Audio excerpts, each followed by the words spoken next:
Political vibes ప్రేక్షకులకు నమస్కారం. మిత్రులారా, జూబ్లీ హిల్స్ ఉప ఎన్నిక ఎఫెక్ట్ ఏమైందంటే మొత్తం తెలంగాణ బీజేపీ డొంకంతా కదిలింది. ఎక్కడ చూసినా కూడా తెలంగాణ భారతీయ జనతా పార్టీలో నాయకులు, తెలంగాణలో బీజేపీ నాయకులు మధ్య సమన్వయ లోపం లేదు. సమన్వయంగా ఉండాలి. పనిచేసేటోళ్ళకు పదవులు ఇస్తలేరు, పనిచేసేటోళ్ళకు టికెట్లు ఇస్తలేరు, లాబింగ్ జరుగుతుంది. జోగడోళ్ళకే పదవులు, జోగడోళ్ళకే టికెట్లు ఇస్తాను అని చెప్పేసి ఎవరు పడితే వాళ్ళు వీడియోలు పెట్టడం. మనం వీడియో పెట్టిన తర్వాత ఎన్టీవీ ప్రసారం చేసింది, ఏబిఎన్ ప్రసారం చేసింది, ఆర్టీవీ ప్రసారం చేసింది, పెద్ద పెద్ద ఛానళ్ళు, ప్రతి ఛానల్ కూడా ప్రసారం చేసింది. మిత్రులారా, ఇక వార్తాపత్రికలు అన్ని పత్రికలు రాసినాయి. ఇలా మనం ముందే చెప్పినాం, జూబ్లీ హిల్స్లో గట్టి క్యాండిడేట్కి ఇవ్వండి టికెట్ అంటే కిషన్ రెడ్డి గారు ఏంటంటే ఇక ఆయనకు నచ్చిన క్యాండిడేట్కి ఇచ్చారు. అక్కడనే దెబ్బపడది. ఇవాళ కిషన్ రెడ్డి పైన కూడా చాలా ప్రెషర్ ఉన్నది, ఒత్తిడి ఉన్నది. ఇవాళ నరేంద్ర మోడీ గారు క్లాస్ వీకినరా లేదనే డౌటు నిన్నటి వరకు ఉండే, నిన్న సాయంత్రం వరకు అందరికీ ఉండే. కానీ నిన్న సాయంత్రంతోనే అందరికీ ఓపెన్ అయిపోయింది. నరేంద్ర మోడీ గారు నిజంగానే అందరికీ క్లాస్ వీకిండు అనేది క్లియర్ అయిపోయింది. కారణం ఏంటంటే కిషన్ రెడ్డి గారు పెట్టిన ప్రెస్ మీట్. కిషన్ రెడ్డి గారు ప్రెస్తో మాట్లాడుకుంటా నరేంద్ర మోడీ గారు ఎవరితో చెప్పొద్దన్నా ఆ ఎంపీలు చెప్పిర్రు, ఆ ఎంపీలు ఎవరో నాకు చెప్పండి, నేను చర్యలు తీసుకుంటా అంటాడు. మరి ఎంపీల పైన చర్యలు తీసుకునే అధికారం నీకున్నదని అడుగుతున్నా. మరి నీ పైన ఎవరు చర్యలు తీసుకోవాలి నేను అడుగుతున్నా. ఇది బంద్ పెట్టండి. ఈ ఎంపీల పైన చర్యలు, ఎమ్మెల్యేల పైన చర్యలు, మాట్లాడే నా సొంటోళ్ళ గొంతు నొక్కేదందుకు నాయనకి ఎవడో ఉండని. మిత్రులారా, నేను చదువుకున్నోని, అఖిల భారతీయ విద్యార్థి పరిషత్లో పనిచేసిన, శాఖ చేసిన, నేను కర్రసాం చేస్తాను. నేను దేశం కోసం, ధర్మం కోసమే నా రక్తం అని చెప్పేసాను. నేను అటువంటి వ్యక్తిని నేను నా ఇష్టం వచ్చిన వార్తలు నేను చదువుకుంటా.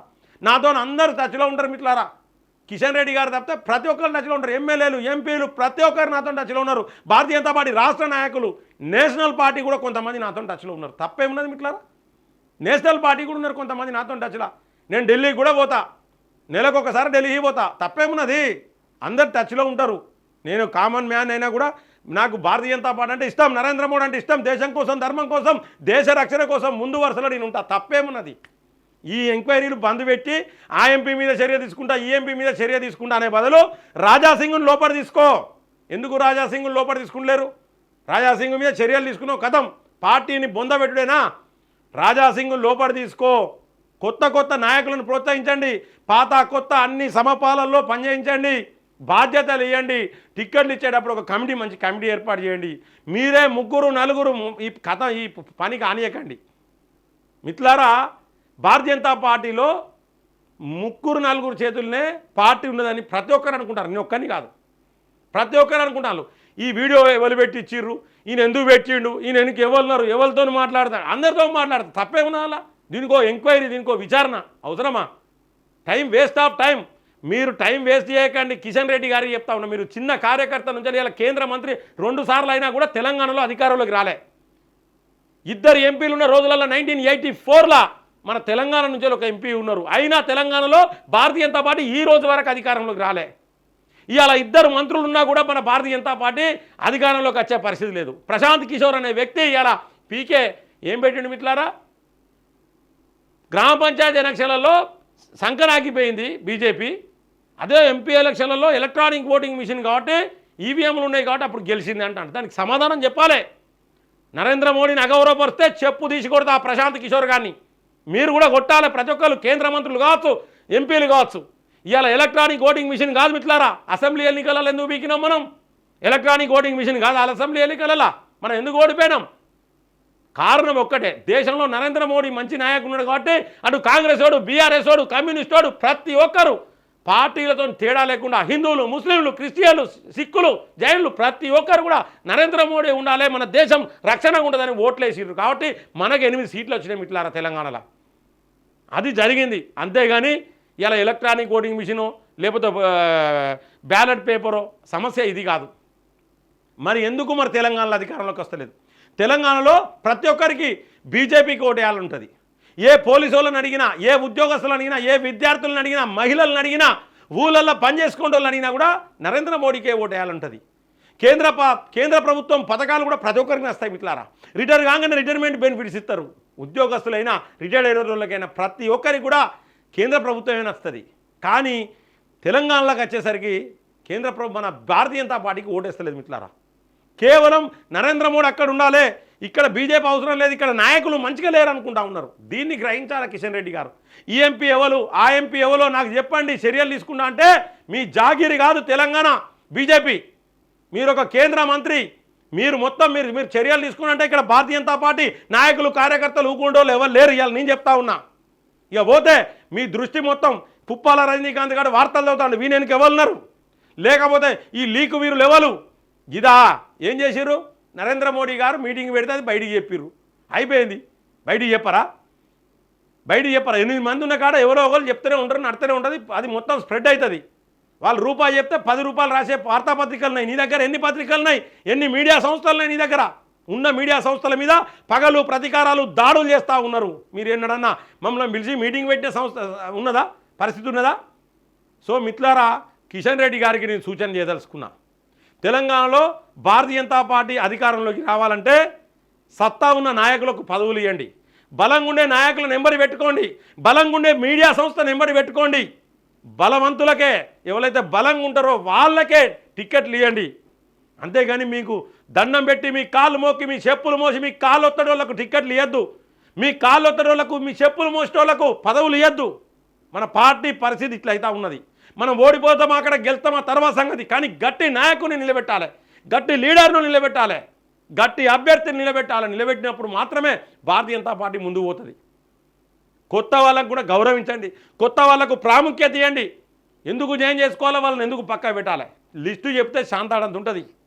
ఎంతమంది మన భారతీయ జనతా పార్టీల జనంలో ఎంతమంది మళ్ళీ బ్యాక్ టు పెవిలియన్ కాంగ్రెస్కి వెళ్ళిపోయారు. ఒక్కసారి ఆలోచించండి. వివేక్ గారు 8,000, కోమటిరెడ్డి రాజగోపాల్ రెడ్డి 8,000, విజయశాంత్ 8,000 చెప్పుకుంటే పోతే చాలా ఉంటుంది. పొంగులేటి శ్రీనివాసరెడ్డిని ఎందుకు పార్టీలకు వస్తానంటే ఎందుకు తీసుకోలేదు పొంగులేటి శ్రీనివాసరెడ్డిని. ఇవాళ ప్రభుత్వం వచ్చేది మనకు తెలంగాణలో భారతీయ జనతా పార్టీ ప్రభుత్వం వచ్చేది. ఇవాళ నేను చెప్తున్నాం ఇట్లారా, అటువంటిది మనం చేయిదార్చుకున్నాం. నరేంద్ర మోడీ గారు అన్నది అదే, సెంట్రల్ ఇంటెలిజెన్స్ కూడా అదే చెప్తా ఉన్నది. ఇవాళ ప్రతి పేపర్ చెప్తా ఉన్నది. ఎప్పుడైతే మనం స్టార్ట్ చేసినామో ప్రతి ఒక్కరు కార్యకర్తలు కూడా ఇలా సెల్ఫీ వీడియోలు తీసుకొని పెడతా ఉన్నారు. ఒక్కసారి ఆలోచించండి, మిమ్మల్ని బాధ పెట్టాలనో మీ మీద కోపంతోనో కాదు. భారతీయ జనతా పార్టీ ఒక్కసారి తెలంగాణలోకి అధికారంలోకి వస్తే మీసం తిప్పి తొడగొట్టచ్చు. ఇక్కడ ఎంత అవినీతి జరిగింది, ఎన్ని లక్షల కోట్ల అవినీతి జరిగిందో అదంతా బయటికి తీయొచ్చు. ఇవన్నీ పక్కా పెట్టి ఆ ఎంపీ లెవెలు వాని సస్పెండ్ చేస్తా, వీడు వార్తలు చదివే రజనీకాంత్ గారు వీని వెనకే వాళ్ళరు వాని సంగతి చెప్తా, ఈ రజనీకాంత్ గారి మీద కేసులు పెడతాం, వీనికి పరువు నష్టం దావా ఇస్తాం, వీనికి నోటీసులు పంపిస్తాం, బొంద పంపిస్తాం, భుజన పంపిస్తాం. ఇవి కాదు కిషన్ రెడ్డి గారు. ఇవాళ చెప్తా ఉన్నా, దీని ఇంపాక్ట్ మొత్తం రాష్ట్ర అధ్యక్షుని మీద కూడా పడతా ఉన్నది. రాష్ట్ర అధ్యక్షునికి మీరు ఏం స్వేచ్ఛ ఇచ్చిర్రు, మీరే చర్యలు తీసుకుంటాక రాష్ట్ర అధ్యక్షుని పాత్ర ఎంత ఇక్కడ ఒక్కసారి ఆలోచించండి. ఇవాళ క్రమశిక్షణ గల పార్టీ అంటారు దీన్ని. క్రమశిక్షణ అనే పేరుతోని ప్రశ్నించే గొంతులను మూస్తూ ఉన్నారు. మీరు పనిచేసేటోళ్ళను పనిచేసేల చేతులు కట్టేస్తారు, పనిచేసేటోళ్లకు కాళ్ళకు సంఖ్యలు ఎత్తాను. మీరు ఇలా కేవలం జోకేటోళ్లకు మాత్రమే మీరు పదవులు ఇస్తూ ఉన్నారు, జోకేటోళ్లకు మాత్రమే టికెట్లు ఇస్తూ ఉన్నారు. ఒక్కసారి ఆలోచించండి. సమన్వయం ఏది? ఇవాళ ఎన్నో గ్రూపులు ఉన్నాయి. ఈటల రాజేందర్ ఒక గ్రూపు, బండి సంజయ్ ఒక గ్రూపు, ధర్మపుర అరవింద్ ఒక గ్రూపు, రఘునందన్ రావు ఒక గ్రూపు, ఇవాళ కిషన్ రెడ్డి ఒక గ్రూపు, లక్ష్మణ్ ఒక గ్రూపు, చెప్పుకుంటా పోతే 100 గ్రూపులు కాలబడ్డాయి ఈ ఒక్క తెలంగాణ భారతీయ జనతా పార్టీలో. ఇవి పక్కా పెట్టండి, ప్రతి ఒక్కరు తెలిసింది. ఎవరు బయటికి మాట్లాడతలేరు. బయటికి ఎందుకు మాట్లాడతలేరు అంటే వాళ్ళ పరిస్థితి ఏంటంటే, ఎవరు బయటికి మాట్లాడితే వాళ్ళను రాజాసింగ్ లెక్క సస్పెండ్ చేస్తారని. నాది ఆత్మాహుతి ఇవాళ మిత్రులారా, నేను క్లియర్గా చెప్తా ఉన్నా. సస్పెండ్ చేసేది లేదు, పీకేది లేదు. నాకున్న పదవేంటిది? ఇవాళ నేను చెప్తున్న ప్రతిదీ నిజమే చెప్తా. భారతీయ జనతా పార్టీ కోసం దేనికైనా సిద్ధంగా ఉంటా. ఎవరు కేసులు పెట్టినా నేను సిద్ధంగా ఉంటా, ఫేస్ చేయడానికి సిద్ధంగా ఉంటా. ఇవాళ నేను చెప్తున్నా మిత్రులారా, దయచేసి నేను రిక్వెస్ట్ చేస్తా ఉన్నా, కిషన్ రెడ్డి గారు ఈ ఎంక్వైరీలు, ఈ విచారణలు, ఈ అడ్డమైన ఇవన్నీ బంద్ పెట్టి తెలంగాణలో బీజేపీ అధికారంలోకి రావాలంటే ఏం చేయాలి, ఎవరెవరిని కలపాలి, ఎవరెవరిని సమన్వయం చేయాలి, అలాయి బలాయి ఎవరెవరు చేసుకోవాలి, గదాలోచన చేయండి. అంతేగాని ఇది ఎట్లా బయటికి పోయింది, ఇది ఏం పోయింది, మనం టికెట్ లెవెల్కి ఇచ్చినామనేది అద్దా, డిపాజిట్ రాదా? ఎందుకు డిపాజిట్ రాలే? జూబ్లీ హిల్స్లో భారతీయ జనతా పార్టీకి డిపాజిట్ రాదా?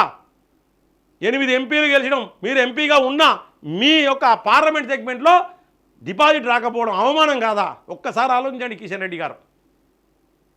లక్ష్మణ్ గారికి ఎంపీ పదవి ఇచ్చిర్రు. లక్ష్మణ్ గారు తెలంగాణ మొత్తం తిరిగిండ్రా ఇప్పటి వరకు? తెలంగాణలో తిరిగిందా?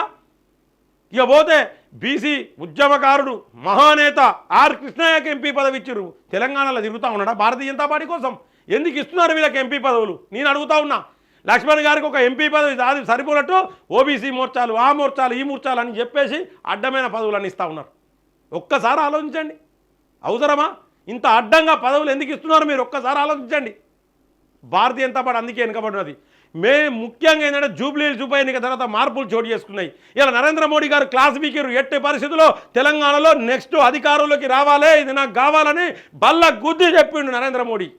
మరి మీరేం ఆలోచిస్తూ ఉన్నారు? ఇకనైనా బలవంతులను దగ్గర పెట్టుకోండి, బలహీనులను కాదు, జోకటోళ్ళను కాదు దగ్గర పెట్టుకోవాల్సింది, బలవంతులను పెట్టుకోండి, మంచిగా పనిచేసేటోళ్ళని పెట్టుకోండి, పార్టీకి టైం ఎక్కువ చేయడం పెట్టుకోండి, పార్టీని డెవలప్ చేసేటోళ్ళం పెట్టుకోండి. మనకు కావాల్సింది మన భారతీయ జనతా పార్టీలో ఇప్పుడు ఉన్నోళ్ళు సరిపోదు. బీఆర్ఎస్ నుంచి జైనింగ్స్ కావాలి, కాంగ్రెస్ నుంచి జైనింగ్స్ కావాలి, లాస్ట్కు కమ్యూనిస్టుల నుంచి కూడా కొంతమంది కమిటెడ్గా పనిచేసేటోళ్ళు జైనింగ్స్ మనకు అవసరం. కొన్ని సంఘాలలో పనిచేసేటోళ్ళం కూడా మనం జాయిన్ చేసుకోవాలి. లేకపోతే జిహెచ్ఎంసీ వీక్తుంది, జీడబ్ల్యూఎంసీ వీక్తుంది, ఖమ్మం మున్సిపాలిటీ వీక్తుంది, కరీంనగర్ మున్సిపాలిటీ వీక్తుంది, గ్రామ పంచాయతీ ఎలక్షన్ల లెక్క అవుతుంది మన బతుకు. నెక్స్ట్ రాబోయే ఎంపీటీసీ జెడ్పీటీసీ ఎన్నికల కన్నా జర ఒళ్ళు దగ్గర పెట్టుకొని నాయకులు పనిచేయాలంటే మీరు ఖచ్చితంగా అందరినీ సమన్వయపరచాలి. మీరు పెద్దన్న పాత్ర పోషించాలి. కిషన్ రెడ్డి గారు మీరు కేంద్ర మంత్రి, ఖచ్చితంగా ఈటల రాజేందర్ను, ధర్మపురి అరవింద్ను, బండి సంజయ్ను, రఘునందన్ రావును, డీకే అరుణమ్మను వీళ్ళందరినీ కలిసి కూర్చోబెట్టాలి. నేను చెప్పిన 4 పేర్లు కాదు, కొండా విశ్వేశ్వర రెడ్డి గారిని కానీ ప్రతి ఒక్కరిని కలిసి కూర్చోబెట్టండి. గ్రూపులు లేకుండా చేయండి. లేకపోతే పార్టీ మొత్తం సంకనాగిపోతుంది. మీకు ఇదే చివరి అవకాశం అవుతుంది. మళ్ళీ మీరు ఎంపీకి కూడా గెలవరు కిషన్ రెడ్డి గారు. నేను చెప్తున్నా, ఇవన్నీ కూడా సర్వే సంస్థలు చెప్తా ఉన్నాయి, స్ట్రాటజిస్టులు చెప్తా ఉన్నారు. ప్రతి ఒక్కరు కూడా క్లియర్గా చెప్తారు. తెలంగాణ భారతీయ జనతా పార్టీ ఇలా వెంటిలేటర్ మీద ఉన్నదని చెప్తా ఉన్నారు. మరి వెంటిలేటర్ మీద ఉన్న పార్టీని ముందుకు తీసుకుపోతారా, చంపుకుంటారా అనేది మీ చేతులు ఉన్నది. అంతేగాని ఈ ఎంపీ మీద చర్యలు తీసుకుంటా, ఆ రాజాసింగ్ మీద చర్యలు తీసుకుంటా, ముఖ్యంగా చెప్తున్నా రాజాసింగ్ను ఖచ్చితంగా మళ్ళీ పార్టీలోకి తీసుకోండి. క్రమశిక్షణ అంటే మీరు చెప్పినట్టు వినడం కాదు, మీరు కూడా మా వాటికి విలువిచ్చి మా దగ్గర నుండి క్రమశిక్షణగా మీరు కూడా క్రమశిక్షణగా ఉండాలి. మా దగ్గర నుండి తీసుకోండి, సలహాలు సూచనలు తీసుకోండి, మేము ఇచ్చే ఫిర్యాదులు కూడా తీసుకోండి, మేము పనిచేస్తున్నామా లేదా చూడండి. అంతేగాని మిమ్మల్ని జోకెటోళ్ళకు, మీకు దండం పెట్టేటోళ్ళకు, మీ చెప్పులు మోసేటోళ్ళకు, మీకు కాళ్ళు ఒత్తడానికి, మీకు ఆయిల్ పెట్టేటోళ్ళకు పదవులు ఉండి మీరు టిక్కెట్లు ఇస్తే పార్టీ మొత్తం సంకనాగిపోతుంది తెలంగాణలో భారతీయ జనతా పార్టీ. సో మిత్రులారా, మొత్తానికైతే మంచి రోజులు రాబోతూ ఉన్నాయి. తెలంగాణలో భారతీయ జనతా పార్టీ ప్రత్యామ్నాయం కాబోతా ఉన్నది. నరేంద్ర మోడీ గడువు పెట్టిండు. ఖచ్చితంగా వీళ్ళు పని చేయాల్సిందే. పని చేయకపోతే వీళ్ళ ఉన్న ఉద్యోగాలన్నీ నేషనల్ పార్టీ పీకేసే కార్యక్రమం దగ్గరలో ఉంది. వీళ్ళకి ఎవరో 2-3 నేషనల్ పార్టీ లీడర్స్ను దగ్గర పెట్టుకొని వీళ్ళు లాబింగ్ చేస్తూ ఉన్నారని చెప్పేసి కూడా చాలామంది అంటూ ఉన్నారు మిత్రులారా. మరి అది ఎంతవరకు నిజం ఏంది? మొత్తానికైతే నరేంద్ర మోడీ గారు క్లాస్ వీకినరా లేదా అంటే క్లాస్ వీకిననే చెప్పొచ్చు. కిషన్ రెడ్డి గారు నిన్న మాట్లాడిన వ్యాఖ్యలను బట్టి ఖచ్చితంగా నరేంద్ర మోడీ గారు క్లాస్ వీకిరని చెప్పొచ్చు మిత్రులారా. దేశం కోసం, ధర్మం కోసం, దేశ రక్షణ కోసం భారతీయ జనతా పార్టీ తెలంగాణలో కూడా అధికారంలోకి, ఈసారి తెలంగాణలో భారతీయ జనతా పార్టీ అధికారంలోకి రావాలంటే ఖచ్చితంగా ప్రతి ఒక్కరు పనిచేయాలి. కిషన్ రెడ్డి గారు ముఖ్యంగా మీరు పెద్దన్న పాత్ర పోషించి మీ గౌరవాన్ని కాపాడుకోవాలని నేను తెలియజేసుకుంటూ సెలవు తీసుకుంటున్నాను. జై హింద్, జై భారత్.